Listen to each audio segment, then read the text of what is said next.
Welcome to super notes. എല്ലാവർക്കും super നോട്ട്സിന്റെ 5 AM ക്ലബിലേക്ക് എല്ലാവർക്കും സ്വാഗതം. രാവിലെ തന്നെ വളരെ എനർജി ആയിട്ട് വളരെ പോസിറ്റീവ് എനർജിയോട് കൂടി എല്ലാവരും ഫോൺ എടുത്ത് സൂപ്പർ നോട്ട്സിന്റെ 5 AM ക്ലബ്ബ് കാണാൻ എത്തിയിരിക്കുകയാണെന്ന് എനിക്കറിയാം. അപ്പൊ എല്ലാ ദിവസത്തെയും പോലെ തന്നെ ഇന്നത്തെ ദിവസവും നിങ്ങൾക്ക് സന്തോഷകരമായിട്ട് നല്ലൊരു അടിപൊളിയായിട്ട് ഇന്നത്തെ ദിവസവും മാറട്ടെ. എല്ലാ ദിവസത്തേക്കാളും ഒരുപടി മുന്നിൽ ഇന്നത്തെ ദിവസം അടിപൊളിയായിട്ടും എനർജി ആയിട്ടും തീരട്ടെ എന്ന് ആശംസിച്ചുകൊണ്ട് അപ്പൊ ഇന്നത്തെ 5 AM ക്ലബിൽ ഞാനാണ് നിങ്ങളോടൊപ്പം ഉള്ളത്. നമ്മൾ ഇന്ന് കറണ്ട് അഫയേഴ്സ് ആണ് പഠിക്കാൻ പോകുന്നത്. അപ്പൊ രാവിലത്തെ തന്നെ നിങ്ങളുടെ ആ ഒരു എനർജി കുറച്ചുകൂടി ഒന്ന് ബൂസ്റ്റ് ചെയ്യാൻ വേണ്ടിയിട്ട് എനിക്ക് നിങ്ങളോട് പറയാനുള്ളത്, ദൃഢനിശ്ചയം ചെയ്തവർക്ക് എന്തിനേയും മറികടക്കാൻ കഴിയും. അപ്പൊ നിങ്ങൾ നിങ്ങളുടെ ലൈഫിൽ ഞാൻ ഇന്നതായേ തീരുവുള്ളൂ, അല്ലെങ്കിൽ ഞാൻ ഇത് നേടിയെടുത്തേ മതിയാവുള്ളൂ എന്നൊരു ദൃഢനിശ്ചയം നിങ്ങളുടെ ലൈഫിൽ നിങ്ങൾ എടുത്തിട്ടുണ്ടെങ്കിൽ തീർച്ചയായിട്ടും അത് നിങ്ങളിലേക്ക് വന്നു ചേരും. എനിക്ക് ജയിക്കണം, ഞാൻ ഇന്ന സാധനം നേടിയെടുക്കും, അല്ലെങ്കിൽ നിങ്ങൾ പ്രതീക്ഷിച്ച ആ ഒരു ജോലിയിലേക്ക് നിങ്ങൾക്ക് എത്തണം എന്ന് പറയുന്ന ആത്മാർത്ഥമായിട്ടുള്ള ഒരു ആഗ്രഹം അല്ലെങ്കിൽ ആ ഒരു നിശ്ചയം നിങ്ങളുടെ ഉള്ളിൽ ഉണ്ടെങ്കിൽ നിങ്ങൾ അതിനുവേണ്ടി ഹാർഡ് വർക്ക് ചെയ്യും, നിങ്ങൾ അതിനുവേണ്ടി നന്നായിട്ട് വർക്ക് ചെയ്യും, നിങ്ങൾ അതിനുവേണ്ടി നിങ്ങളുടെ സമയം കണ്ടെത്തും, നിങ്ങൾ നന്നായിട്ട് ഹാർഡ് വർക്ക് ചെയ്യും. അങ്ങനെ ഹാർഡ് വർക്ക് ചെയ്ത് നിങ്ങൾ ഒരു ദിവസം നിങ്ങളുടെ ആ ലക്ഷ്യത്തിലേക്ക് എത്തിച്ചേരുക തന്നെ ചെയ്യും. അങ്ങനെ എത്തിച്ചേരട്ടെ എന്നുകൂടി ആശംസിച്ചുകൊണ്ട് നമുക്ക് ഇന്നത്തെ നമ്മുടെ ക്ലാസ്സിലേക്ക് പോകാം. സോ ആദ്യം തന്നെ ഞാനൊരു ക്വസ്റ്റ്യൻ നിങ്ങളെ കാണിക്കാം. ആദ്യം തന്നെ നമ്മൾ തിരഞ്ഞെടുപ്പുമായിട്ട് ബന്ധപ്പെട്ട അപ്ഡേറ്റ്സിലേക്കാണ് പോകുന്നത്.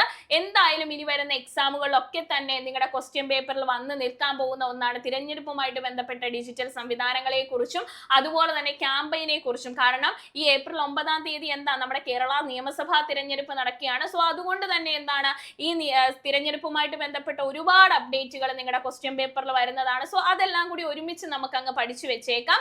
ആദ്യം തന്നെ നമ്മൾ പോകുന്ന ഒരു ക്വസ്റ്റ്യനിലേക്കാണ്. നിയമസഭാ തിരഞ്ഞെടുപ്പുമായി ബന്ധപ്പെട്ട മാതൃകാ പെരുമാറ്റച്ചട്ട ലംഘനങ്ങളും സാമ്പത്തിക ദുരുപയോഗവും തടയുന്നതിനായിട്ട് തിരഞ്ഞെടുപ്പ് കമ്മീഷൻ രൂപകൽപ്പന ചെയ്ത ഒരു മൊബൈൽ ആപ്പിലേക്കാണ് നമ്മൾ വന്ന് നിൽക്കുന്നത്. എന്താണ് ആ മൊബൈൽ ആപ്പിന്റെ പേര് എന്ന് ചോദിച്ചാൽ അത് സി വിജിൽ എന്ന് പറയുന്നതാണ്. ആ മൊബൈൽ ആപ്പിന്റെ പേര് എന്താണ്?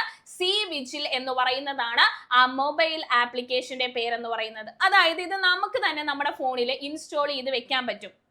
ഇനി എന്തെങ്കിലും ഉള്ള രീതിയിലുള്ള തിരഞ്ഞെടുപ്പുമായിട്ട് ബന്ധപ്പെട്ട് ഏതെങ്കിലും രീതിയിലുള്ള പെരുമാറ്റ ലംഘനങ്ങൾ, സാമ്പത്തിക ദുരുപയോഗമൊക്കെ നമ്മുടെ കണ്ണിൽ പെട്ട് കഴിഞ്ഞാൽ നമുക്കിത് ഫോട്ടോസും വീഡിയോസും ഒക്കെ എടുത്തു വെച്ചിട്ട് ഈ ആപ്പിലൂടെ തിരഞ്ഞെടുപ്പ് കമ്മീഷന് പരാതിപ്പെടാൻ സാധിക്കും. ഇങ്ങനെ പരാതിപ്പെട്ട് 100 മിനിറ്റിനുള്ളിൽ തിരഞ്ഞെടുപ്പ് കമ്മീഷൻ ഇതിൽ പരിഹാരം കണ്ടിരിക്കും, ഇതിൽ നടപടി എടുത്തിരിക്കും. ആ ഒരു ആപ്പാണ് എന്തെന്ന് പറയുന്നത്? സി വിജിൽ എന്ന് പറയുന്ന ആപ്പ്. അപ്പൊ നിങ്ങൾക്ക് ഒന്ന് കണക്ട് ചെയ്യാൻ വേണ്ടി ഇങ്ങനെ ഒന്ന് കണക്ട് ചെയ്ത് വെച്ചേക്കാം. സി ജനങ്ങൾ വിജിലന്റ് ഇരിക്കാനുള്ള ആപ്പാണ്. തിരഞ്ഞെടുപ്പുമായിട്ട് ബന്ധപ്പെട്ട് സി ജനങ്ങൾ വിജിലന്റ് ആയിട്ടിരുന്നോ, എന്തെങ്കിലും ഒരു തരത്തിലുള്ള നിയമലംഘനം, നിയമസഭാ തിരഞ്ഞെടുപ്പുമായിട്ട് ബന്ധപ്പെട്ട് എന്തെങ്കിലും ഒരു തരത്തിലുള്ള പെരുമാറ്റച്ചട്ടം നിങ്ങളുടെ കണ്ണിൽ പെട്ടാൽ ഈ ആപ്പിലൂടെ നിങ്ങൾക്ക് പ്രതികരിക്കാമെന്ന് ഓർത്താൽ മതി. അതാണ് സി വിജിൽ എന്ന് പറയുന്ന ആപ്പ് എന്ന് പറയുന്നത്. ഇനി നമുക്കറിയാം എന്നാണ് നമ്മുടെ കേരള നിയമസഭാ തിരഞ്ഞെടുപ്പ് നടക്കുന്നത്. അത് ഏപ്രിൽ 9-ാം തീയതിയാണ് നമ്മുടെ തിരഞ്ഞെടുപ്പ് നടക്കുന്നത്. 4-ാം തീയതി വോട്ടെണ്ണലാണ് അല്ലെ. കേരളത്തിൽ മാത്രമാണ് ഏപ്രിൽ നിയമസഭാ തിരഞ്ഞെടുപ്പ് നടക്കുന്നതല്ല, മറ്റ് ചില സംസ്ഥാനങ്ങളിലും അതുപോലെ തന്നെ കേന്ദ്രഭരണ പ്രദേശങ്ങളിലും നടക്കുന്നുണ്ട്. കേരളത്തോടൊപ്പം തന്നെ ഏപ്രിൽ 9-ാം തീയതി ആസാമിലും കേന്ദ്രഭരണ പ്രദേശമായ പുതുച്ചേരിയിലും നടക്കുന്നുണ്ട്? തിരഞ്ഞെടുപ്പ് നടക്കുന്നുണ്ട്. കൂടാതെ തമിഴ്നാട്ടിൽ ഏപ്രിൽ മാസം 23-ാം തീയതി തമിഴ്നാട്ടിലെ തിരഞ്ഞെടുപ്പ് നടക്കുന്നുണ്ട്. അതുപോലെ തന്നെ പശ്ചിമ ബംഗാളിൽ 2 ഘട്ടമായിട്ട് തിരഞ്ഞെടുപ്പ് നടക്കുന്നുണ്ട് അല്ലെ. അപ്പോ കേരളം, ആസാം, പുതുച്ചേരി എന്നിവിടങ്ങളിൽ ഏപ്രിൽ 9-ാം തീയതി തിരഞ്ഞെടുപ്പ് നടക്കുന്നുണ്ട്. അതുപോലെ തന്നെ തമിഴ്നാട്ടിലെ ഏപ്രിൽ 23-ാം തീയതിയും പശ്ചിമ ബംഗാളിൽ 2 ഘട്ടമായിട്ടാണ് തിരഞ്ഞെടുപ്പ് നടക്കുന്നത്. ഏപ്രിൽ 23-ാം തീയതിയും അതുപോലെ തന്നെ 29-ാം തീയതിയും 2 ഘട്ടമായിട്ട് പശ്ചിമ ബംഗാളിൽ നടക്കുന്നുണ്ട്? തിരഞ്ഞെടുപ്പ് നടക്കുന്നുണ്ട്. ഇനി വോട്ടെണ്ണൽ എന്നാന്ന് ചോദിച്ചാൽ അത് നമുക്കറിയാം, മെയ് 4-ാം തീയതിയാണ്. അങ്ങനെയാണെങ്കിൽ കേരളത്തിൽ എത്ര നിയമസഭാ മണ്ഡലങ്ങൾ, എത്ര നിയോജക മണ്ഡലങ്ങൾ ഉണ്ടെന്ന് ചോദിച്ചാൽ കേരളത്തിൽ മൊത്തം 140 നിയോജക മണ്ഡലങ്ങൾ ഉണ്ട് അല്ലെ. ഇതിൻ്റെ അകത്ത് ഏറ്റവും കൂടുതൽ വോട്ടർമാരുള്ള ജില്ല ഏതാണെന്നൊരു ചോദ്യത്തിന് മലപ്പുറം എന്ന് നിങ്ങൾ ഉത്തരം പറയണം. ഏറ്റവും കൂടുതൽ, കേരളത്തിലെ ഏറ്റവും കൂടുതൽ വോട്ടർമാരുള്ള ജില്ല ഏതാണെന്ന് ചോദിച്ചാൽ അതേതാണ്? അത് മലപ്പുറമാണ്.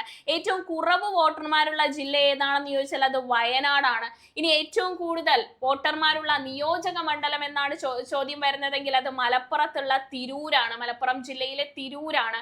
ഇനി ഏറ്റവും കുറവ് വോട്ടർ വോട്ടർമാരുള്ള നിയോജക മണ്ഡലം എന്നാണ് ചോദ്യം വരുന്നതെങ്കിൽ അത് എറണാകുളമാണെന്നും ഓർത്തു വെച്ചേക്കണം. അപ്പൊ ഏറ്റവും കൂടുതൽ വോട്ടർമാരുള്ള നിയോജക മണ്ഡലം, തിരഞ്ഞു വോട്ടർമാരെ നിയോഗിച്ചു, തിരൂരാണ്.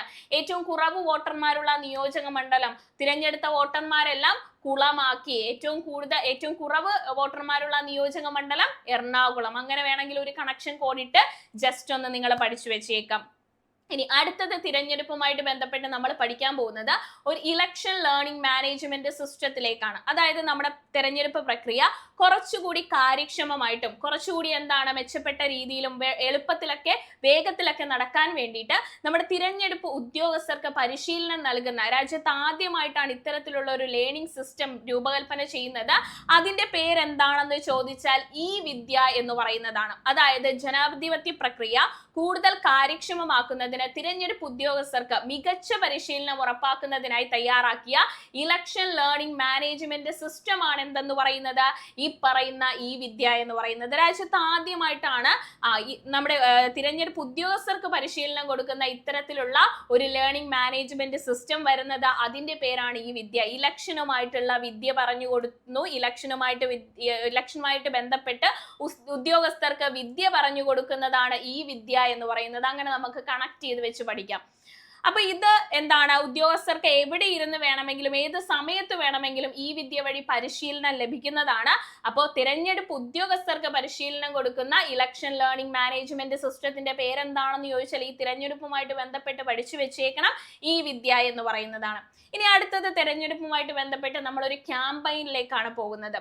ആ ക്യാമ്പയിൻ എന്ന് പറയുന്നത് നമ്മുടെ തെരഞ്ഞെടുപ്പ് പ്രക്രിയ ഹരിതചട്ടം പാലിച്ചു നടപ്പിലാക്കുന്നതിന് വേണ്ടിയിട്ട്, അതായത് പ്ലാസ്റ്റിക്കിന്റെ ഉപയോഗം പൂർണ്ണമായിട്ടും കുറച്ചുകൊണ്ട് മുഴുവൻ ഹരിതചട്ടം പാലിച്ചുകൊണ്ട് ശാസ്ത്രീയമായ രീതിയിൽ നമ്മൾ മാലിന്യമൊക്കെ സംസ്കരിച്ചുകൊണ്ട് പ്ലാസ്റ്റിക് തീർത്തും ഒഴിവാക്കിക്കൊണ്ട് നമ്മുടെ ഹരിതചട്ടം പാലിച്ചുകൊണ്ട് നമ്മുടെ തിരഞ്ഞെടുപ്പ് നടത്താൻ വേണ്ടിയിട്ടുള്ള ക്യാമ്പയിൻ ആണ്. എന്താണ് ക്യാമ്പയിന്റെ പേരെന്ന് ചോദിച്ചാൽ ഗ്രീൻ ബട്ടൺ എന്ന് പറയുന്നതാണ് ക്യാമ്പയിന്റെ പേര്. എന്താണ് ഗ്രീൻ ബട്ടൺ എന്ന് പറയുന്നതാണ് ക്യാമ്പയിന്റെ പേര്. 2026 കേരള നിയമസഭാ തിരഞ്ഞെടുപ്പ് ഹരിതചട്ടം പാലിച്ചു നടപ്പിലാക്കുന്നതിന്റെ ഭാഗമായിട്ട് നമ്മുടെ ശുചിത്വ മിഷനും അതുപോലെ തന്നെ തിരഞ്ഞെടുപ്പ് കമ്മീഷനും സംയുക്തമായിട്ടുള്ള ക്യാമ്പയിൻ ആണ് ഗ്രീൻ ബട്ടൺ എന്ന് പറയുന്നത്. ഗ്രീൻ അല്ലെ, ഗ്രീൻ എന്ന് പറയുമ്പോൾ ഹരിതചട്ടം പാലിച്ച്, ബട്ടൺ എന്ന് പറയുമ്പോൾ നമ്മുടെ തിരഞ്ഞെടുപ്പ് നമ്മൾ ഇലക്ഷൻ സമയത്ത് വോട്ട് കുത്താൻ പോകുന്നത് ഒരു ബട്ടണിലാണ് അല്ലെ. അപ്പൊ അത് ഓർത്താൽ മതി. ഗ്രീൻ ബട്ടൺ എന്ന് പറയുന്നത് ഹരിതചട്ടം പാലിച്ച് നമ്മുടെ ഇലക്ഷൻ നടത്തുന്നതിന് വേണ്ടിയിട്ട് ശുചിത്വ മിഷനും അതുപോലെ തന്നെ തിരഞ്ഞെടുപ്പ് കമ്മീഷനും സംയുക്തമായിട്ടുള്ള ഒരു ക്യാമ്പയിൻ ആണ് എന്തെന്ന് പറയുന്നത്,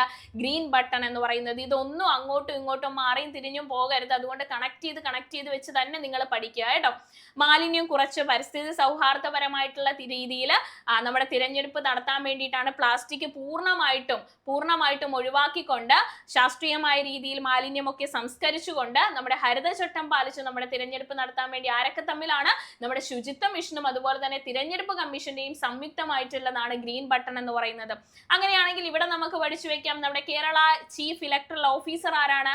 കേരള ചീഫ് ഇലക്ടറൽ ഓഫീസർ എന്ന് പറയുന്നത് നമ്മുടെ രത്തൻ യു കേൽക്കർ ആണ് അല്ലെ. അപ്പൊ ഇലക്ഷനുമായിട്ട് ബന്ധപ്പെട്ട എല്ലാ കാര്യങ്ങളും കേൾക്കുന്നയാളാണ് കേൽക്കർ എന്നോർത്താ മതി.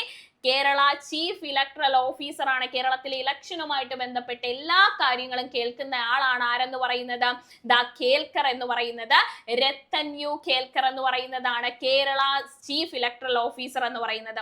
അങ്ങനെയാണെങ്കിൽ കേരളത്തിലെ ഇലക്ഷൻ കമ്മീഷണർ ആരാണെന്ന് ചോദിച്ചാൽ അത് പുതിയ ഇലക്ഷൻ കമ്മീഷണർ വന്നു, അത് സനൽ കുമാർ ആണ്. ഷാജഹാൻ ആയിരുന്നു നേരത്തെ ഉണ്ടായിരുന്നത്, അപ്ഡേറ്റ് ചെയ്ത് പഠിക്കണം. ഷാജഹാൻ മാറി ആര് വന്നു? സനൽ കുമാർ വന്നിരിക്കുകയാണ്. സോ കേരളത്തിന്റെ ഇലക്ഷൻ കമ്മീഷണർ എന്ന് പറയുന്നത് ആരാണ്? സനൽ കുമാർ ആണ്.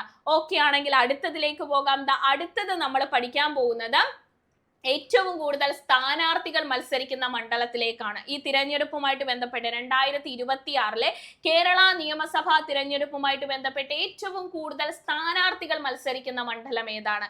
വള്ളി പിടിക്കാൻ വേണ്ടി ഏറ്റവും കൂടുതൽ സ്ഥാനാർത്ഥികൾ മത്സരിക്കുന്നത് 13 സ്ഥാനാർത്ഥികളാണ് അവിടെ മത്സരിക്കുന്നത്. കോഴിക്കോടുള്ള ഒരു സ്ഥലമാണ്. വള്ളി പിടിക്കാൻ വേണ്ടി ഏറ്റവും കൂടുതൽ സ്ഥാനാർത്ഥികൾ മത്സരിക്കുന്നത് എവിടെയാണെന്ന് ചോദിച്ചാൽ അത് കൊടുവള്ളിയാണെന്ന് ഓർത്തു വെക്കണം. എവിടെയാണ്? വള്ളി പിടിക്കാൻ വേണ്ടി ഒരുപാട് സ്ഥാനാർത്ഥികൾ മത്സരിക്കുന്നു. സോ കൊടുവള്ളി കോഴിക്കോടുള്ളതാണ്. കോഴിക്കോടുള്ള കൊടുവള്ളി മണ്ഡലത്തിലാണ് 13 സ്ഥാനാർത്ഥികളാണ് മത്സരിക്കുന്നത്. 2026 കേരള നിയമസഭാ തിരഞ്ഞെടുപ്പിൽ ഏറ്റവും കൂടുതൽ സ്ഥാനാർത്ഥികൾ മത്സരിക്കുന്നത്.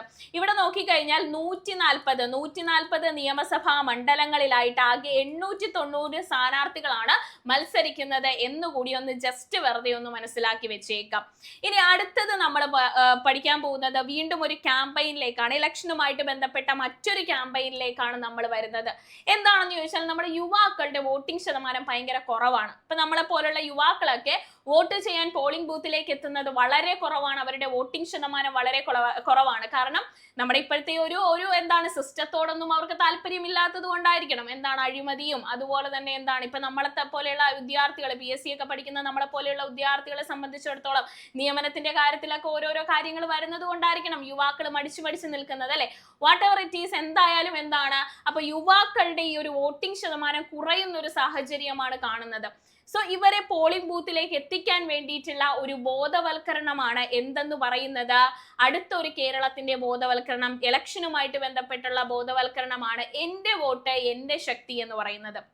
അതായത് യുവാക്കൾക്കിടയിലെ വോട്ടിങ്ങിനെ കുറിച്ച് ബോധവൽക്കരണം നടത്തുന്നതിന് വേണ്ടിയിട്ട് കേരളത്തിൽ ആരംഭിച്ച പുതിയ ക്യാമ്പയിനാണ് എന്റെ വോട്ട് എന്റെ ശക്തി എന്ന് പറയുന്നത്. യുവാക്കളിലെ വോട്ടിംഗ് ശതമാനം കുറയുന്ന പശ്ചാത്തലത്തിലാണ് അവരോട് പറയുകയാണ്, നമുക്ക് സ്വാതന്ത്ര്യ സമര സേനാനികളൊക്കെ നമുക്ക് വോട്ട് ചെയ്യാനുള്ള അവകാശം, അതായത് സ്വാതന്ത്ര്യം മേടിച്ചു തന്നത് നമ്മളും ജനാധിപത്യ പ്രക്രിയയുടെ ഭാഗമാകാൻ വേണ്ടിയിട്ടാണ്. സോ നിങ്ങൾ വോട്ട് ചെയ്യണം. നമ്മൾ ജനാധിപത്യ പ്രക്രിയയുടെ ഭാഗമാകുന്നത് നമ്മൾ കൃത്യമായിട്ട് നമ്മുടെ വോട്ട് വിനിയോഗിക്കുമ്പോഴാണ്. അങ്ങനെ നിങ്ങൾ വോട്ട് ചെയ്യണോന്നൊക്കെ പറഞ്ഞ് അവരെ ബോധവൽക്കരിച്ച് കൊണ്ടുവരാൻ വേണ്ടിയിട്ടുള്ള ക്യാമ്പയിനാണ് എന്തെന്ന് പറയുന്നത് എന്റെ വോട്ട് എന്റെ ശക്തി എന്ന് പറയുന്നത്. ഇത് ആരൊക്കെ ചേർന്നാണെന്ന് ചോദിച്ചാൽ സംസ്ഥാന നിയമസേവന അതോറിറ്റി, തിരഞ്ഞെടുപ്പ് കമ്മീഷൻ, ജനമൈത്രി പോലീസ് എന്നിവർ ചേർന്നാണ് എന്റെ വോട്ട് എന്റെ ശക്തി എന്ന് പറയുന്ന പേരിൽ ബോധവൽക്കരണം നടത്തുന്നത്. എന്റെ വോട്ട് എന്റെ ശക്തി എന്ന പേരിലുള്ള ബോധവൽക്കരണ പരിപാടി ആർക്ക് വേണ്ടിയിട്ടുള്ളതാണെന്ന് ചോദിച്ചാൽ ആർക്ക് വേണ്ടിയിട്ടുള്ളതാണെന്ന് പറയണം. ശക്തി കിട്ടിക്കഴിഞ്ഞാൽ അപ്പോൾ ഓർത്തോണം യുവാക്കൾക്ക് വേണ്ടിയിട്ടാണ് കേട്ടോ. വോട്ടും ശക്തിയും കണ്ടു കഴിഞ്ഞാൽ യുവാക്കൾക്ക് വേണ്ടിയിട്ടുള്ള ബോധവൽക്കരണ പരിപാടിയാണെന്ന് ഓർത്തു വെച്ചേക്കണം. അടുത്തതും ഒരു ബോധവൽക്കരണ പരിപാടിയാണ്. ഇത് ഭിന്നശേഷിക്കാർക്ക് വേണ്ടിയിട്ടുള്ള ബോധവൽക്കരണ പരിപാടിയാണ്. അപ്പൊ ഈ ഒരു ക്യാമ്പയിൻ എന്ന് പറയുന്നത് ഭിന്നശേഷിക്കാർക്ക് വേണ്ടിയിട്ടുള്ളതാണ്. ഇത് എവിടെയാണെന്ന് ചോദിച്ചാൽ കോട്ടയം പാലാ നിയോജക മണ്ഡലത്തിലാണ് ഇതിന് തുടക്കം കുറിച്ചിട്ടുള്ളത്. ഇതിന്റെ മറ്റൊരു സവിശേഷത എന്ന് പറയുന്നത് ഭിന്നശേഷിക്കാരെ ബോധവൽക്കരിക്കാൻ ഭിന്നശേഷി ഉദ്യോഗസ്ഥർ തന്നെയാണ് എത്തുന്നത്. സോ ഭിന്നശേഷിക്കാരുടെ വോട്ട് ഉറപ്പാക്കാൻ ബോധവൽക്കരണത്തിന് ഇതാദ്യമായിട്ട് ഭിന്നശേഷിക്കാരായ ഉദ്യോഗസ്ഥർ തന്നെ എത്തുന്ന പാലാ നിയമസഭാ മണ്ഡലത്തിൽ തുടക്കം കുറിച്ച ബോധവൽക്കരണ ക്യാമ്പയിന്റെ പേരാണ് എന്തെന്ന് പറയുന്നത് ഭിന്നശേഷിക്കാരെ അങ്ങ് സമ്മതിക്കണം എന്നോർത്താൽ മതി. ഭിന്നശേഷിക്കാരെ സമ്മതിക്കണം, എന്താണ് സമ്മതി എന്ന് പറയുന്നതാണ് ആ ഒരു ക്യാമ്പയിന്റെ പേരെന്ന് പറയുന്നത്. ഭിന്നശേഷിക്കാരെ സമ്മതിക്കണം, സമ്മതി എന്ന് പറയുന്നതാണ് ആ ഒരു ക്യാമ്പയിന്റെ പേരെന്ന് പറയുന്നത്. അപ്പം എന്റെ വോട്ട് എന്റെ ശക്തി എന്ന് പറയുന്നത് യുവാക്കളുടെ ബോധവൽക്കരണമാണെങ്കിൽ ഇവിടെ ഭിന്നശേഷിക്കാരെ ബോധവൽക്കരിക്കാൻ ഭിന്നശേഷി ഉദ്യോഗസ്ഥർ തന്നെ എത്തുന്ന പാലാ നിയമസഭാ മണ്ഡലത്തിൽ തുടക്കം കുറിച്ച ബോധവൽക്കരണ ക്യാമ്പയിന്റെ പേരാണ് എന്തെന്ന് പറയുന്നത് സമ്മതി എന്ന് പറയുന്നത്. ഓക്കെയാണ്, ഇത്രയും കാര്യങ്ങൾ പഠിച്ചു വന്നു. ഇനി ഒരു ആപ്പിനെ കൂടി നമുക്ക് പഠിക്കാനുണ്ട്. ഇലക്ഷൻ കമ്മീഷൻ പുറത്തിറക്കിയിട്ടുള്ള മറ്റൊരു ആപ്പാണ്. ഇത് നേരത്തെ ഉണ്ടായിരുന്ന ഒരു ആപ്പാണ്. ഈ ഒരു ആപ്പ് എന്ന് പറയുന്നത് ഇലക്ഷനുമായിട്ട് ബന്ധപ്പെട്ട് ഇതിന്റെ ഒരു അപ്ഡേറ്റഡ് വേർഷൻ ആണ് ഇപ്പൊ ഇറക്കിയിട്ടുള്ളത്. നമുക്ക് ഈ സ്ഥാനാർത്ഥികൾക്ക് റാലികളും അതുപോലെ തന്നെ റോഡ് ഷോകളും ഒക്കെ നടത്താൻ വേണ്ടിയിട്ടുള്ള അനുമതിയും സൗണ്ട് അനുമതിയും അതുപോലെ തന്നെ ശബ്ദ അനുമതിയും ഒക്കെ ഗ്രൗണ്ട് അനുമതിയും ഒക്കെ കൊടുക്കുന്ന ഒരു ആപ്പാണ് എന്തെന്ന് പറയുന്നത് സുവിധ ആപ്പ് എന്ന് പറയുന്നത്. എന്താണ് സുവിധ ആപ്പ് എന്ന് പറയുന്നത്? ഇന്ത്യയിലെ തിരഞ്ഞെടുപ്പ് പ്രക്രിയ സുതാര്യമായിട്ടും അതുപോലെ തന്നെ കാര്യക്ഷമമായിട്ടും നടത്തുന്നതിന് വേണ്ടി ഇലക്ഷൻ കമ്മീഷൻ ആരംഭിച്ച ഡിജിറ്റൽ സംവിധാനമാണ് ഏതെന്ന് പറയുന്നത് സുവിധ ആപ്പ് എന്ന് പറയുന്നത്.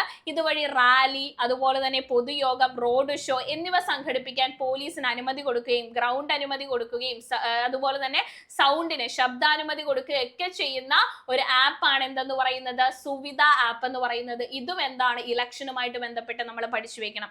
അപ്പൊ ഇലക്ഷൻ എന്നാണ് നടക്കുന്നതെന്ന് നമ്മൾ പഠിച്ചു. ഏറ്റവും കൂടുതൽ വോട്ടർമാരുള്ളത് ഏറ്റവും കുറവ് വോട്ടർമാരുള്ളതൊക്കെ നമ്മൾ പഠിച്ചു.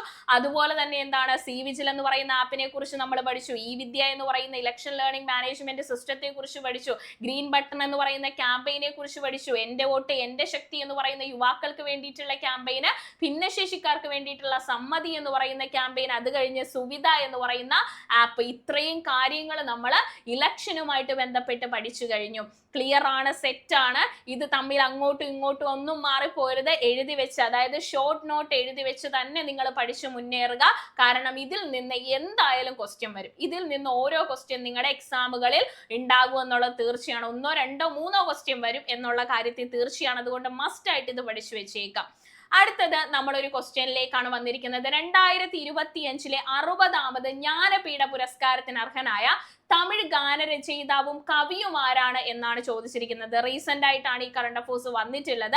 60ാമത് 2026 പ്രഖ്യാപിച്ചത്, പക്ഷെ 2025 60ാമത് ജ്ഞാനപീഠ പുരസ്കാരം എന്ന് തമിഴ് എഴുത്തുകാരനാണ് ലഭിച്ചിട്ടുള്ളത്. അദ്ദേഹത്തിന്റെ പേരാണ് വൈരമുത്തു എന്ന് പറയുന്നത്. എന്താണ്? വൈരമുത്തു. വൈരമുത്തു എന്ന് പറയുന്ന വ്യക്തിക്കാണ് എന്ത് ലഭിച്ചത്? 2025 60ാമത് ജ്ഞാനപീഠ പുരസ്കാരത്തിന് അർഹനായിട്ടുള്ളത്.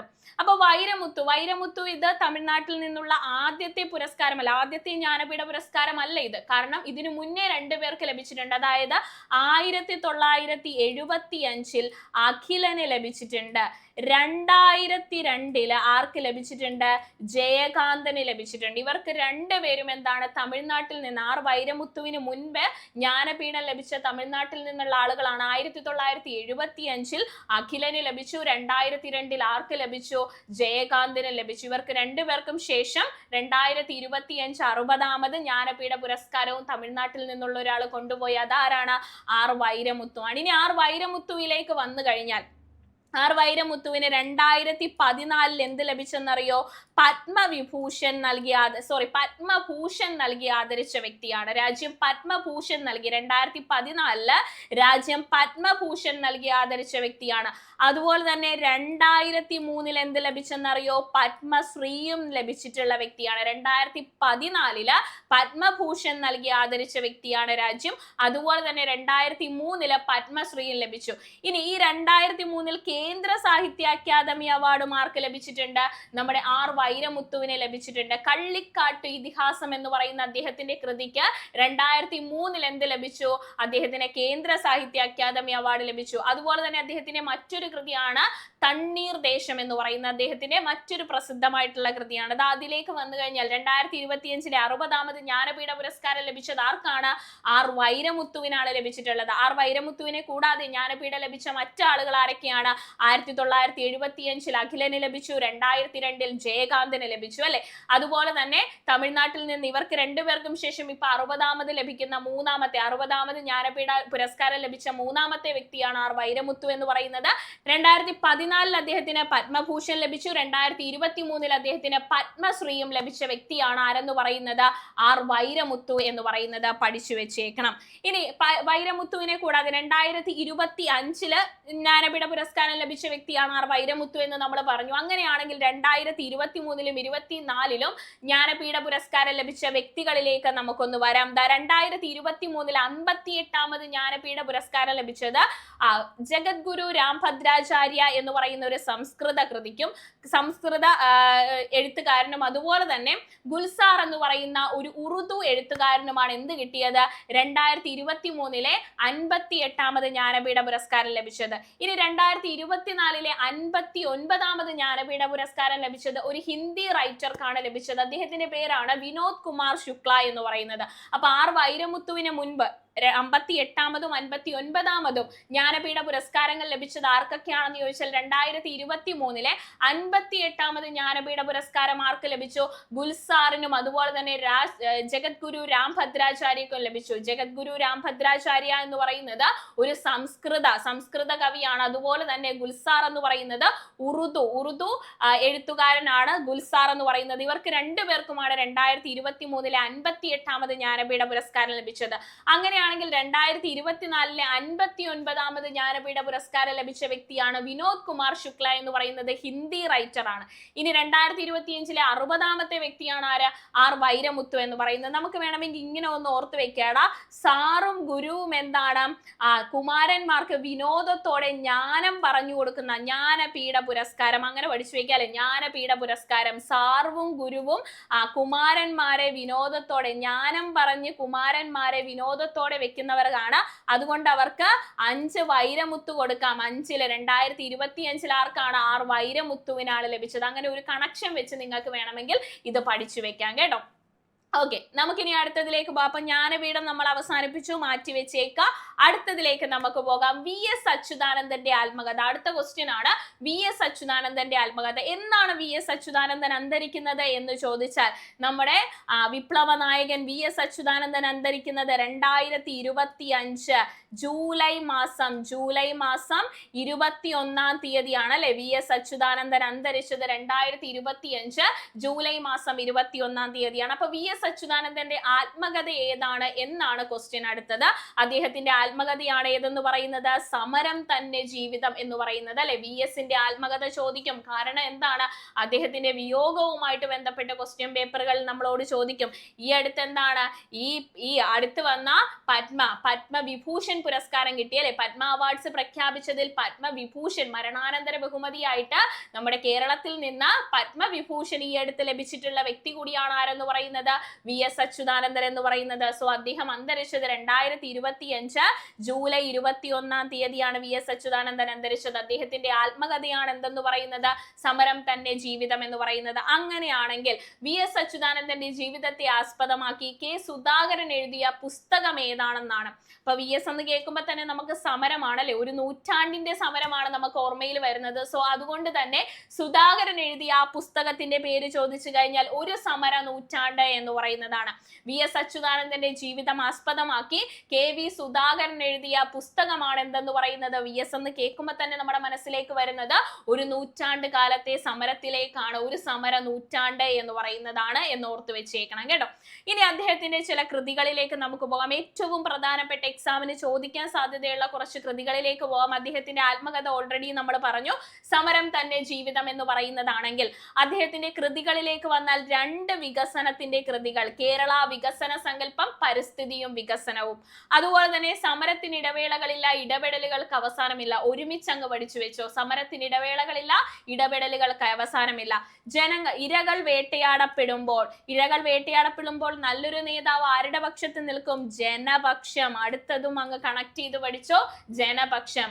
ഇനി അവസാനത്തത് ഒറ്റയായിട്ട് അങ്ങ് പഠിച്ചോ. കാരണം ഈ ഒരു കൃതി നിങ്ങൾ കാണുമ്പോൾ ഇത് നമ്മുടെ വി എസിന്റെ തന്നെയാണോ എന്നൊരു സംശയം തോന്നുന്ന കൃതിയാണ്. അതുകൊണ്ട് ഇതൊന്ന് ചെക്കിട്ട് വെച്ച് നിങ്ങൾ പഠിച്ചോണം.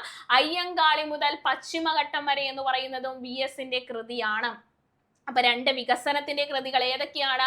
കേരള വികസന സങ്കല്പങ്ങൾ, പരിസ്ഥിതിയും വികസനവും എന്ന് പറയുന്ന 2 വികസനത്തിന്റെ കൃതികൾ. സമരത്തിന് ഇടവേളകളില്ല, ഇടപെടലുകൾക്ക് അവസാനമില്ല. ഒരുമിച്ച് അങ്ങ് പഠിച്ചു വെച്ചോണം. സമരത്തിന് ഇടവേളകളില്ല, ഇടപെടലുകൾക്ക് അവസാനമില്ല. 2 കൃതികൾ വി എസിന്റെയാണ്. ഇനി ഇരകൾ വേട്ടയാടപ്പെടുമ്പോൾ നല്ലൊരു നേതാവ് ആരുടെ പക്ഷത്ത് നിൽക്കും? ജനപക്ഷത്ത് നിൽക്കും. അപ്പൊ ഇരകൾ വേട്ടയാടപ്പെടുമ്പോൾ അടുത്ത കൃതിയാണ് ജനപക്ഷം എന്ന് പറയുന്നത്. ഇനി ഏറ്റവും ഐക്കോണിക് ആയിട്ടുള്ള, അതായത് നമുക്ക് സംശയം തോന്നുന്ന ഒരു കൃതിയാണ് അയ്യങ്കാളി മുതൽ പശ്ചിമഘട്ടം വരെ എന്ന് പറയുന്നത്. ഇതും ആരുടെയാണ്? നമ്മുടെ സ്വന്തം വി എസിന്റെ ആണ്. വി എസ് അന്തരിച്ചത് എന്നാണ് 2025 ജൂലൈ മാസം 21 തീയതി. ക്ലിയർ ആണെങ്കിൽ അടുത്തതിലേക്ക് പോകുന്നു. നമ്മൾ പാരീസ് ഒളിമ്പിക്സിലേക്ക് പോകുന്നു. 2024 പാരീസ് ഒളിമ്പിക്സിൽ ഹോക്കിയിൽ വെങ്കലം നേടിയ ടീമിലെ മലയാളി താരം ആരാണ് എന്നതാണ് നമ്മുടെ ക്വസ്റ്റ്യൻ എന്ന് പറയുന്നത്. സോ ആരാണ് എന്നൊരു ക്വസ്റ്റ്യൻ, ഒറ്റ ഉത്തരം PR ശ്രീജേഷ്. ആരാണ്? PR ശ്രീജേഷ് ആണ്. 2024 പാരീസ് ഒളിമ്പിക്സിൽ ഹോക്കിയിൽ വെങ്കലം നേടിയ ടീമിലെ മലയാളി താരമാണ് ആരെന്ന് പറയുന്നത്? PR ശ്രീജേഷ് എന്ന് പറയുന്നത്. അങ്ങനെയാണെങ്കിൽ 2024 ഒളിമ്പിക്സ് എവിടെ വെച്ചാണ്? അതെ, പാരീസിൽ വെച്ചാണ് അല്ലെ. പാരീസിൽ വെച്ച് നടന്നത് എത്രാമത്തെ ഒളിമ്പിക്സ് ആണ്? 33ാമത്തെ ഒളിമ്പിക്സ് ആണ് പാരീസിൽ വെച്ച് നടന്നത്. പാരീസ് ഫ്രാൻസിൽ വെച്ച് നടന്നത്. ഇനി 2028 ഒളിമ്പിക്സ് നടക്കാൻ പോകുന്നത് എവിടെ വെച്ചാണ് എന്നൊരു ചോദ്യത്തിന് അത് ലോസ് ഏഞ്ചൽസിൽ വെച്ചാണ് നടക്കാൻ പോകുന്നത്. എവിടെ വെച്ചാണ്? അമേരിക്കയുടെ ലോസ് ഏഞ്ചൽസിൽ വെച്ചാണ് 2028 ഒളിമ്പിക്സ് നടക്കാൻ പോകുന്നത്. അങ്ങനെയാണെങ്കിൽ പാരീസ് നഗരം എത്ര ഒളിമ്പിക്സിന്, ഈ 2024 കൂടി കൂട്ടി എത്ര തവണ ഒളിമ്പിക്സിന് വേദിയായിട്ടുണ്ട്? അത് 3 തവണയാണ് വേദിയായിരിക്കുന്നത്. 1900 പാരീസ് നഗരം ഒളിമ്പിക്സിന് വേദിയായിട്ടുണ്ട്. 1924 ഒളിമ്പിക്സിന് വേദിയായി. അവസാനം എന്താ 2024 നമ്മുടെ പാരീസ് ഒളിമ്പിക്സിന് വേദിയായതോടുകൂടി തന്നെ പാരീസ് നഗരം എത്ര തവണ ഒളിമ്പിക്സിന് വേദിയായിട്ടുണ്ട് എന്ന് ചോദിച്ചാൽ അത് 3 തവണയാണ്. 1900-ല്, 1924-ല്, 2024 പാരീസ് നഗരം ഒളിമ്പിക്സിന് വേദിയായ ഇയറുകളാണ്. നമ്മൾ പറഞ്ഞു പാരീസിൽ നമ്മുടെ 2024 ഒളിമ്പിക്സ് പാരീസിൽ ഫ്രാൻസിൽ വെച്ചാണ്. 33ാമത്തെ ഒളിമ്പിക്സ് ആണ്. 2028 ഒളിമ്പിക്സ് നടക്കാൻ പോകുന്നത് അമേരിക്കയിലെ ലോസ് ഏഞ്ചൽസിൽ വെച്ചാണ്. 3ാം തവണയാണ് പാരീസ് നഗരം വേദിയാകുന്നത്, ഒളിമ്പിക്സിന് വേദിയാകുന്നത്. 1900, 1924, അതുപോലെ തന്നെ 2024. ഇനി ഇവിടെ ഇന്ത്യയുടെ സ്ഥാനം എത്രയാണെന്ന് നോക്കി വെക്കണം. അതായത് നമ്മുടെ ഇന്ത്യ ആ ഒരു മെഡൽ ടേബിളിൽ ഇന്ത്യയുടെ സ്ഥാനം പാരീസ് ഒളിമ്പിക്സ് കഴിഞ്ഞ സമയത്ത് മെഡൽ ടേബിളിൽ ഇന്ത്യയുടെ സ്ഥാനം എന്ന് പറയുന്നത് 71ാം സ്ഥാനത്തായിരുന്നു ഇന്ത്യ ഉണ്ടായിരുന്നത്. ഇന്ത്യക്ക് ടോട്ടൽ എത്ര മെഡല്? 6 മെഡലാണ് ഇന്ത്യക്ക് ലഭിച്ചത്. അതിൽ 5 എണ്ണം എന്താണ്? 5 എണ്ണം വെങ്കലവും അതുപോലെ തന്നെ ഒരെണ്ണം വെള്ളിയുമാണ്, അല്ലെ, സിൽവറുമാണ് ലഭിച്ചത്. ഈ സിൽവർ നേടിക്കൊടുത്ത, ഒരു വെള്ളി മെഡൽ നേടിക്കൊടുത്തത് ആരാണെന്നുള്ള ചോദ്യത്തിന് ഒറ്റ ഉത്തരം അത് ജാവലിംഗ് ത്രോയിലാണ്, അല്ലെ. ജാവലിംഗ് ത്രോയിൽ ആരാണ് ഈ ഒരു വെള്ളി മെഡൽ നേടിക്കൊടുത്തത്? അത് നമ്മുടെ നീരജ് ചോപ്രയാണ്. ജാവലിംഗ് ത്രോ താരമായിട്ടുള്ള നീരജ് ചോപ്രയാണ് എന്ത് നേടിക്കൊടുത്തത്? ആ ഒരു വെള്ളി മെഡൽ അവിടെ നേടിക്കൊടുത്തത്. അപ്പൊ ടോട്ടൽ 5 മെഡലാണ് ഇന്ത്യക്ക് പാരീസിൽ 2024 നടന്ന പാരീസിൽ നടന്ന ഒളിമ്പിക്സിൽ ഇന്ത്യക്ക് എത്ര മെഡലുകളാണ് കിട്ടിയത്? ടോട്ടൽ 6 മെഡലുകളാണ് കിട്ടിയത്. അതിൻ്റെ അകത്ത് 5 എണ്ണം വെങ്കല മെഡലായിരുന്നു, ഒരെണ്ണം വെള്ളി മെഡലായിരുന്നു. ആ വെള്ളി മെഡൽ നേടിക്കൊടുത്ത താരമാണ് ആരെന്ന് പറയുന്നത്? നമ്മുടെ നീരജ് ചോപ്ര. ജാവലിംഗ് ത്രോയിലാണ് ഇന്ത്യയുടെ സ്ഥാനം, മെഡൽ ടേബിളിൽ ഇന്ത്യയുടെ സ്ഥാനം എന്ന് പറയുന്നത് 71ാം സ്ഥാനത്തായിരുന്നു. അങ്ങനെയാണെങ്കിൽ 1ാം സ്ഥാനത്തുള്ളത് ആരായിരുന്നു?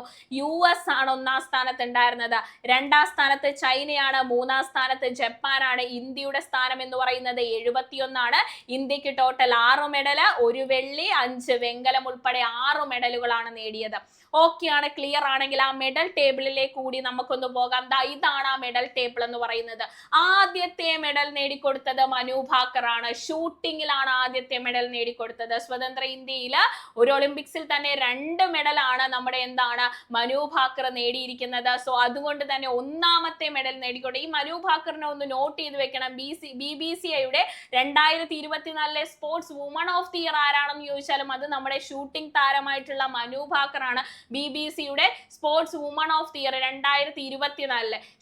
ഷൂട്ടിങ്ങിലാണ് മനു ഭാക്കറിന് എന്ത് നേടിയിട്ടുള്ളത്? വെങ്കല മെഡൽ. ആദ്യത്തെ മെഡൽ നേടിക്കൊടുത്തത് ഒളിമ്പിക്സിൽ ആദ്യത്തെ 2024 പാരീസ് ഒളിമ്പിക്സിൽ ആദ്യത്തെ മെഡൽ നേടിക്കൊടുത്തത് മനു ഭാക്കർ ആണ്. വനിതകളുടെ 10 മീറ്റർ എയർ പിസ്റ്റലിലാണ്, ഷൂട്ടിങ്ങിലാണ് വെങ്കല മെഡലാണ് നമ്മുടെ മനു ഭാക്കർ നേടിക്കൊടുത്തത്. അങ്ങനെയാണെങ്കിൽ 2ാമത്തെ മെഡലും മനു ഭാക്കർ തന്നെയാണ്. പക്ഷെ മനു ഭാക്കറും സരബ്ജോത് സിംഗും ചേർന്നിട്ട് മിക്സഡ് ടീം ഇനത്തിലാണ് 10 metre air pistol mixed team ഇനത്തിലാണ് മനു ഭാക്കറും സരബ്ജോത് സിംഗും ചേർന്നാണ് ഈ ഒരു മെഡൽ ഇന്ത്യക്ക് നേടിക്കൊടുത്തത്. അതും വെങ്കല മെഡലായിരുന്നു. 2ാമത്തെ മെഡൽ അതാണ്. അപ്പം നമ്മുടെ മനു ഭാക്കർ ഈ ഒരു 2024 പാരീസ് ഒളിമ്പിക്സിൽ ഇന്ത്യക്ക് വേണ്ടി 2 മെഡലുകളാണ് നേടിയിട്ടുള്ളത്. ഒരു ഒളിമ്പിക്സിൽ എന്താണ് 2 മെഡലുകളാണ് നമ്മുടെ മനു ഭാക്കർ നേടിയിട്ടുള്ളത്. ഇനി 3ാമത്തെ മെഡൽ നേടിക്കൊടുത്തത് സ്വപ്നിൽ കുശാലാണ്. സ്വപ്നിൽ കുശാല് ഷൂട്ടിംഗ് ആണ്, വെങ്കല മെഡലാണ് നേടിക്കൊടുത്തത്, അല്ലെ. പുരുഷന്മാരുടെ 10 മീറ്റർ റൈഫിൾ 3 പൊസിഷനിലാണ്, ഷൂട്ടിങ്ങിലാണ് വെങ്കല മെഡലാണ് സ്വപ്നിൽ കുശാല് നേടിക്കൊടുത്തത്. ഇനി ടീം ഇന്ത്യ ഹോക്കിയിലെ ടീം ഇനത്തിൽ ഇന്ത്യക്ക് എന്ത് ലഭിച്ചു? വെങ്കല മെഡൽ ലഭിച്ചു. ആ ഒരു ടീമിൽ ഉണ്ടായിരുന്നു? നമ്മൾ നേരത്തെ പറഞ്ഞ മലയാളി താരം PR ശ്രീജേഷും ആ ഹോക്കി ടീമിൽ ഉണ്ടായിരുന്നു. വെങ്കലമാണല്ലേ നേടിക്കൊടുത്തത്. അതുപോലെ തന്നെ ഒരു വെള്ളി ഉണ്ടായിരുന്നു എന്ന് നമ്മൾ പറഞ്ഞു. അത് ആരുടെ വെള്ളിയായിരുന്നു? നമ്മുടെ നീരജ് ചോപ്രയുടെയാണ്, അല്ലെ. ഒരു വെള്ളി മെഡൽ ഉണ്ടായിരുന്നു, അത് നമ്മുടെ നീരജ് ചോപ്രയുടെയാണ്. ജാവലിംഗ് ത്രോയിലാണ് വെള്ളി മെഡൽ നേടിയത്. ഇനി അവസാനത്തെ മെഡൽ നേടിക്കൊടുത്തത് നമ്മുടെ അമൻ ഷെറാവത്താണ്. അമൻ ഷെറാവത്താണ് അവസാനത്തെ മെഡൽ നേടിക്കൊടുത്തത്. വെങ്കല മെഡലാണ്, ഗുസ്തിയിലാണ് നേടിക്കൊടുത്തത് അമൻ ഷെറാവത്ത് നേടിക്കൊടുത്തത്. അപ്പോൾ ടോട്ടൽ എത്ര മെഡല്? 6 മെഡലാണ്. 5 വെങ്കലവും 1 വെള്ളിയുമാണ് ആർക്ക് കിട്ടിയത്?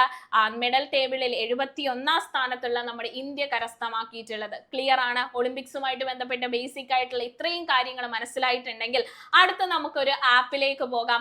പാമ്പുകളുടെ സംരക്ഷണത്തിനും ജനങ്ങളുടെ സുരക്ഷയ്ക്കുമായിട്ട് കേരള വനം വകുപ്പ് ആരംഭിച്ച ഔദ്യോഗിക മൊബൈൽ ആപ്ലിക്കേഷന്റെ പേര് എന്താണെന്നുള്ളതാണ്. അതിന്റെ പേരാണ് എന്തെന്ന് പറയുന്നത്? സർപ്പ ആപ്പ് എന്ന് പറയുന്നത്, അല്ലെ. നമുക്ക് ഈ ക്വസ്റ്റ്യൻ കാണുമ്പോൾ കാണുമ്പോൾ തന്നെ നമുക്ക് മനസ്സിലാവും ഓപ്ഷനിൽ നിന്ന് നമുക്ക് എന്ത് പിക്ക് ചെയ്യാം, സർപ്പ തന്നെ പിക്ക് ചെയ്യാം. കാരണം പാമ്പുകളുടെ സംരക്ഷണത്തിനും ജനങ്ങളുടെ സുരക്ഷയ്ക്കും വേണ്ടിയിട്ടുള്ള കേരള വനം വകുപ്പ് ആരംഭിച്ച ഔദ്യോഗിക മൊബൈൽ ആപ്ലിക്കേഷൻ ആണ് എന്തെന്ന് പറയുന്നത്, സർപ്പ ആപ്പ് എന്ന് പറയുന്നത്. ഈ സർപ്പ ആപ്പിന്റെ ബ്രാൻഡ് അംബാസിഡർ ആണ് ആര്, നമ്മുടെ സിനിമാ നടൻ ടൊവിനോ എന്ന് പറയുന്നത് അല്ലെ. ടൊവിനോ ഫാൻസ് ഉണ്ടെങ്കിൽ സർപ്പ ആപ്പിന്റെ ബ്രാൻഡ് അംബാസിഡർ ആണ് നമ്മുടെ ടൊവിനോ എന്ന് പറയുന്നത്. അങ്ങനെയാണെങ്കിൽ കുറച്ച് ബ്രാൻഡ് അംബാസിഡർ വെറുതെ നമുക്കൊന്ന് ഓർത്തെടുക്കാം അല്ലെ, വെറുതെ നമുക്കൊന്ന് ഓർത്തെടുക്കാം. നമ്മുടെ കഴിഞ്ഞ നമ്മുടെ സ്കൂൾ കായികമേളയുടെ ബ്രാൻഡ് അംബാസിഡർ ആരായിരുന്നു, അത് നമ്മുടെ സഞ്ജു അണ്ണനാണ് അല്ലെ, നമ്മുടെ ചേട്ടനാണ്. ചേട്ടൻ മറ്റൊന്നിന്റെ കൂടി അംബാസിഡർ ആണ്, നമ്മുടെ കേരളത്തിന്റെ ടാക്സി സർവീസ് ആയ കേരള സവാരിയുടെ ബ്രാൻഡ് അംബാസിഡർ ആണ് നമ്മുടെ ചേട്ടൻ. അപ്പൊ ഇതിന്റെ രണ്ടിന്റെയും എന്താണ്, നമ്മുടെ സഞ്ജു സാംസൺ ആണ്. ഇനി നമ്മുടെ സ്വന്തം ലാലേട്ടൻ, നമ്മുടെ മലയാളിയുടെ സ്വകാര്യ അഹങ്കാരം ലാലേട്ടൻ എന്തിന്റെ ബ്രാൻഡ് അംബാസിഡർ ആണ്, നമ്മുടെ KSRTCയുടെ ബ്രാൻഡ് അംബാസിഡർ ആണ് അല്ലെ. KSRTCയുടെ ബ്രാൻഡ് അംബാസിഡർ ആണ് നമ്മുടെ ലാലേട്ടൻ എന്ന് പറയുന്നത്. അതുപോലെ തന്നെ ഭീം ആപ്പിന്റെ ബ്രാൻഡ് അംബാസിഡർ ആരാണ്, നമ്മുടെ ധോണിയാണ് അല്ലെ. ധോണി ഭീമമായിട്ടുള്ള ആപ്പ് ഒന്നും എടുത്ത് തലയെ വെക്കേണ്ട, ഏണി പിടിക്കുമെന്നൊക്കെ ഡെയിലി കറണ്ട് അഫേഴ്സിന്റെ ക്ലാസ്സിൽ പറയുന്നുണ്ട്. ഡെയിലി കറണ്ട് അഫേഴ്സ് കാണുന്ന കുട്ടികൾ ഉണ്ടെങ്കിൽ നിങ്ങൾക്ക് പെട്ടെന്ന് കണക്ട് ചെയ്യാൻ പറ്റും. അപ്പൊ ഭീം എന്ന് പറയുന്ന ഒരു പേയ്മെന്റ് ആപ്പാണ്. ഇതിന്റെ ബ്രാൻഡ് അംബാസിഡർ എന്ന് പറയുന്നത് ആരാണ്, അത് നമ്മുടെ MS ധോണിയാണ്. അപ്പൊ ഇത്രയും കാര്യങ്ങൾ പഠിച്ചിട്ടുണ്ടെങ്കിൽ നമ്മൾ കുറച്ചധികം കാര്യങ്ങൾ പഠിച്ചു, കുറെ അപ്ഡേറ്റ്സ് പഠിച്ചു. ഇതൊക്കെ എന്താണ് നിങ്ങൾ കറക്റ്റ് ആയിട്ട് നിങ്ങൾ പഠിച്ചു വെച്ചേക്കണം. പിന്നെ ഇലക്ഷന്റെ കാര്യം നമ്മൾ പഠിച്ച ആപ്പുകളൊന്നും നിങ്ങൾക്ക് അങ്ങോട്ടും ഇങ്ങോട്ടും മാറിപ്പോവാതിരിക്കണം. അപ്പൊ രാവിലെ തന്നെ നമ്മൾ കുറച്ച് അടിപൊളിയായിട്ടുള്ള കുറച്ചധികം കാര്യങ്ങൾ കറണ്ട് അഫേഴ്സിന്റെ കാര്യത്തിൽ മനസ്സിലാക്കി നമ്മൾ പഠിച്ചു. അപ്പൊ നിങ്ങൾക്ക് ക്ലാസ് ഇഷ്ടപ്പെട്ടു എന്ന് വിശ്വസിക്കുന്നു. അതുപോലെ തന്നെ ഒരു ചെറിയ കാര്യം കൂടി, ഇത് നിങ്ങൾക്ക് കമന്റ് ചെയ്യാനുള്ള ക്വസ്റ്റ്യൻ ആണ് കേട്ടോ. ദ ടൈഗർ അല്ലെങ്കിൽ ഇന്ത്യൻ ഹോക്കി ടൈഗർ എന്നറിയപ്പെടുന്ന ഡിസംബറിൽ അന്തരിച്ച ഒളിമ്പിക്സ് ഹോക്കി മെഡൽ നേടിയ ആദ്യ മലയാളി ആരാണ് എന്നുള്ള ഒരു ചോദ്യമാണ് നിങ്ങൾക്കുള്ള ചോദ്യം എന്ന് പറയുന്നത്. ഇതിന്റെ ആൻസർ, അതായത് ദി ടൈഗർ അല്ലെങ്കിൽ ഇന്ത്യൻ ഹോക്കി ടൈഗർ മലയാളി എന്നൊക്കെ കേൾക്കുമ്പോൾ തന്നെ നിങ്ങളുടെ മനസ്സിലേക്ക് ആ പേര് വരും എന്ന് എനിക്ക് ഉറപ്പാണ്. അപ്പൊ ഇതിന്റെ ആൻസർ നിങ്ങൾ കമന്റ് ബോക്സിൽ കമന്റ് ആയിട്ട് രേഖപ്പെടുത്തുക. അപ്പൊ നമുക്ക് അടുത്ത ഒരു 5 AM ക്ലബ്ബുമായിട്ട് നമുക്ക് കാണാം. പിന്നെ നിങ്ങളുടെ അഭിപ്രായങ്ങളും ക്ലാസ്സിനെ കുറിച്ചുള്ള ഡീറ്റെയിൽസ് ഒക്കെ നിങ്ങളെ കമന്റ് ചെയ്യും എന്നുള്ള പ്രതീക്ഷയിൽ നമുക്ക് അടുത്ത ഒരു ക്ലാസ്സുമായിട്ട് കാണാം. അതുവരേക്കും ബൈ, താങ്ക് യു ഓൾ.